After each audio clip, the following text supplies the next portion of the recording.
Hey everybody, it's me Lamika.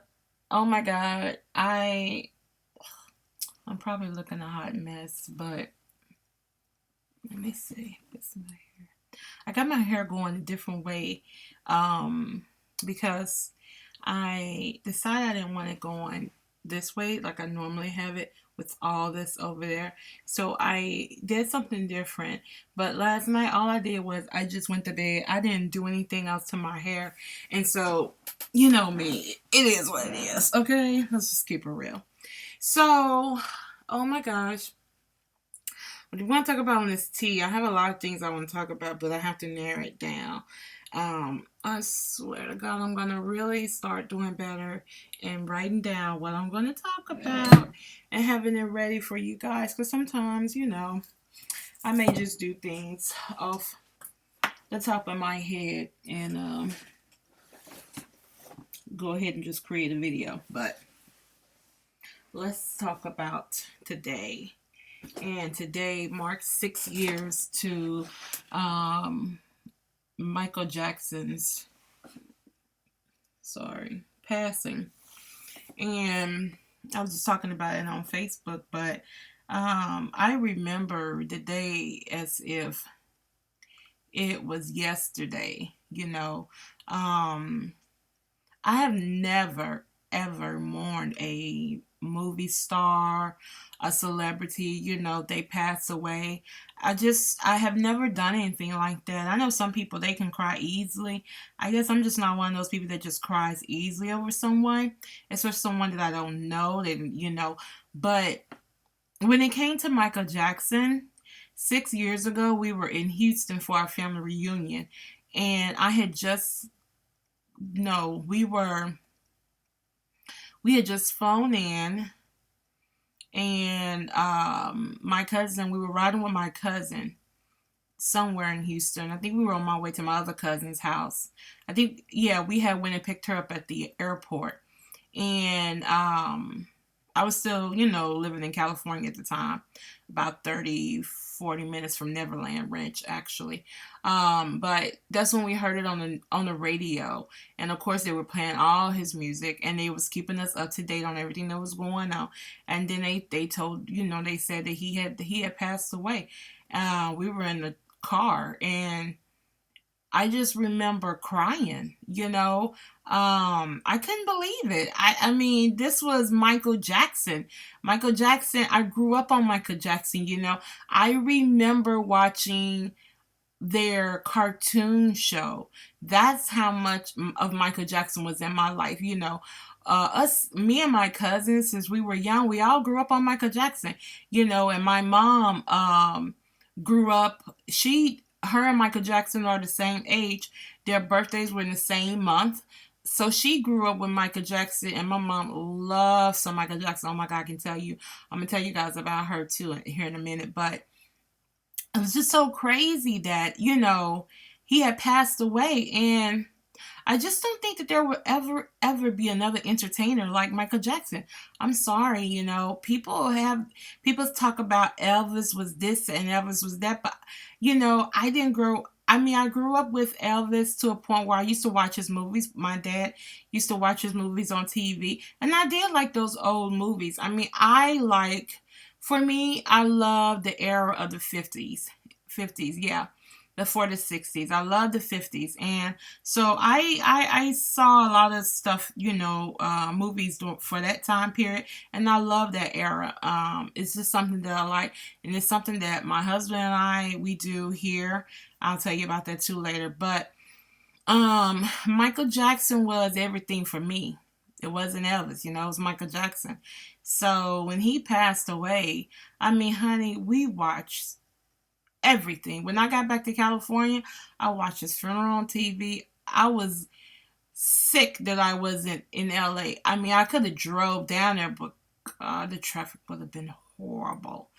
Um, it was just crazy. And I remember when, a lot, I can't say it all died down, but a little bit of the stuff died down. Because a lot of the news outlets and everything, people were at Neverland Ranch. So after a lot of that died down, me and my girlfriend Tristan went to Neverland Ranch and took some pictures around there. I have to look and see if I can find those photos. I don't know um, if I still have them, but I'm pretty sure she does. And if I find them, I'm going to share them on my Facebook with my friends and stuff. And we also, before we left California, my ex-husband Steven and I, we did a couple of tours in Los Angeles because there were just things that, I had lived there for what, 6 years? No, I'm lying. I lived in California for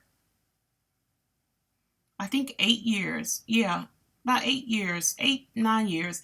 And I never went to see the Hollywood sign. So there were some things I wanted to see before we left. So we went to see the Hollywood sign. He wanted to go to a few museums in California. So, I mean, LA. So we went to a few museums down there, famous museums. And one of the things that I wanted to see was I also wanted to see the famous graveyard or well, I mean, I guess that's what you can call.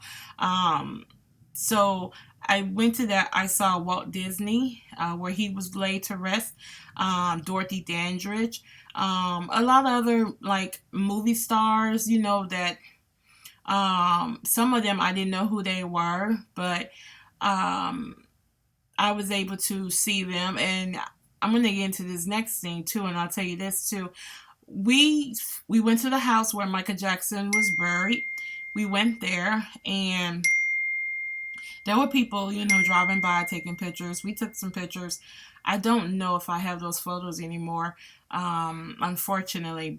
But I will tell you this. Um, when we were at one of the places at the cemeteries, well, I said graveyard. Cemetery sounds better, doesn't it? Steven, let me tell you about Steven. Steven is he's a person that if you hear this dinging, please forgive me. I'm getting messages on my phone and it pops up on my computer. Anyway, Steven is the type of person that he does not believe in the paranormal, okay? He didn't believe in it, but he has a ability to hear things. And even if he doesn't want to acknowledge it, I knew that he had this ability because he would tell me. And he told my friend Eve, as you all may or may not know, who can speak with people who have passed away. She can see them and she can talk to them. And I can tell you from experience what she's told me, they look just like you and I. She said they don't look like they're you can see through them, or how Hollywood puts it. She said they look just like real people. But anyway, we'll talk about that later. If you guys want to know more about that, ask me below in the comments, and I will tell you about, give you stories, and tell you about the things that I have witnessed with her. But anyway, Steven has always had this ability to hear things. But he's the type of person, he's not going to talk about it if you ask him about it. He's not going to dwell on it. He's just not that type of person. Well, when we were there, he kept hearing these two people talk. And this was when we were over there by Dorothy Dandridge, actually. So there was a part like you can go downstairs and there's more, I don't know, what you call things that they put you on a wall, okay? More of those downstairs in this one area of the cemetery. The cemetery there is huge. The one we were at, the one they lay the stars at, is very, very big. And when we were there, he kept hearing like two people talking, and I don't remember everything. This happened in 2009, but I remember him leaving me upstairs, and I was like, I'm not going down there. I like ghosts and I'm into the paranormal, but I'm not dumb. I'm not walking my butt down there. So he was on the stairs, and like he stopped and he was like doing that. Like he could hear something. And I was, and the only reason I know this now is because at the time I called my friend Eve and told Eve what was going on, and she said he's talking to somebody. He was talking to somebody, and then oh my God, I don't. You know what? I need to talk to Eve because when I talk to Eve, I can tell you exactly who he heard. They were two film stars. They weren't married, but they were in films together. And people probably thought that they had something going on, but they didn't. And I want to say the person that the guy, I want to say he was gay, but nobody knew it. But anyway, they were long gone and dead, of course. But he kept hearing them talking, and they were talking, and they were talking. They knew he could hear them, and then that's when they tried to, communicate with him. But he was down there where I guess they were laid to rest. So it was very crazy. Then we tried to go find where Michael Jackson was laid to rest. Nobody knows where Michael Jackson was laid to rest. Only I guess the people that were there, of course. But we went into this area where we think he was laid to rest. Honey, by the time we got on that child was just too tired to even get out the car. I was like, go on up there, Steven. I was going to say Mark, and go see what you see. So he walked up there, but he just said that there was an area that looked like it was really, really private and like you couldn't go in there. And he said he think that's where he was at and stuff. So I was like, you need to take a picture. But he didn't do all of that. He was like, I'm not going back up there because it was really far off. So that was our Michael Jackson moment or whatever. But I remember when we lived in California, Michael Jackson was going to trial and stuff. And Stephen had gotten jury duty.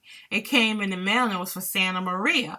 And so I was telling my mom on the phone, I was like, hey, I don't know if I keep saying Mark because I love my husband. But I said, Stephen got jury duty. I said, I think it might be from Michael Jackson. And my mom was like, what? I was like, yeah. And my mom was like, well, you better tell him right now, my baby is innocent and he better not make him guilty. Oh my God, it was so funny. It was the funniest thing. It was so crazy, but it wasn't jury duty for that one though. But I remember though, during the trial when I was working, I had just gotten my, what truck was that? Trailblazer, and I had gotten some TVs in the back of my Trailblazer. No, one TV to come down, and I needed to go over there. This was the day that they said he wasn't guilty, and the guy was like, yeah, come on over. Now, if you've ever been to Santa Maria, California, you go in and you may, but when you start getting toward downtown, it's split. So you got one-way traffic going here, and then the other traffic is like a block over going back that way. Now, I would have had to pass by the courthouse in order to get to the place where I need to go. Child, I said, nah, I'll see y'all another day because it's too many folks in Santa Maria today. But it was crazy, though. But Michael Jackson definitely will be missed, and I'm pretty sure he still is. When they came out with that movie, This Is It, I have never seen that movie to this day. It's hard for me to watch it. It's hard for me to see anything with him in it. I don't know why I'm like that, but I really am. So I have not watched the movie, and I don't think I'll ever watch it. It's something I don't really want to see. That's just, I guess it's just still affecting me, and that's just how it is. I thought it would be hard to see like the movie for Aaliyah, but I watched the movie without thinking about it. I watched the Whitney Houston movie without thinking about it. I guess the reason why I watched it is because these were just people portraying them. It wasn't the actual person in the movie. So that was different, I don't know. And as you all know, I'm pretty sure you've seen, Whitney Houston's daughter is in hospice now. I kind of figured that's what was going to happen, unfortunately. So, all you can do is just pray for the family and, they get past this or whatever, because they're, at this point, it's like you already know, you know, and hopefully everybody was grieving a long time ago. But yeah, that was the thing with Michael Jackson though. He I love me some Michael Jackson. I can play his music all day long and will not get tired of it. But anyway, tell me, what were you doing the day that Michael Jackson passed away? Do you remember it? Um, or, what's some of your favorite songs? What's your favorite memory or something that had to do with Michael Jackson? Who knows? But anyway, I will talk to you guys later and have a good day. Bye.